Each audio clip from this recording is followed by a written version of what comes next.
नाशिकच्या पंचवटीत छत्रपती शिवाजी महाराजांच्या अश्वारूढ पुतळ्याचं लोकार्पण मंत्री गिरीश महाजनांच्या हस्ते लोकार्पण संपन्न। यावेळी शिवप्रेमींकडून फटाक्यांची आतषबाजी। परभणीत आकर्षक विद्युत रोषणाईनं छत्रपती शिवरायांचा पुतळा नटला, परिसराला भगवी रोषणाई।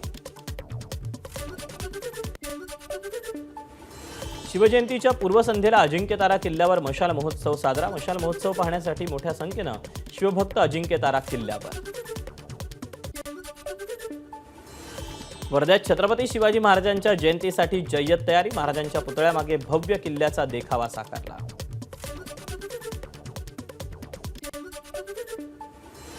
मनसे नेते राजू उंबरकर यांची निर्दोष मुक्तता। 2017 मध्ये शेतकऱ्यांच्या प्रश्नावर जिल्हा परिषद कृषी विकास कार्यालयात त्यांनी तोडफोड केली होती।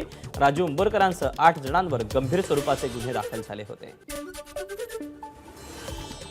न्यू इंडिया कोऑपरेटिव्ह बँक घोटाळ्या प्रकरणी आरोपी हितेश मेहताची ईओडब्ल्यू लाय डिटेक्टर चाचणी होणार।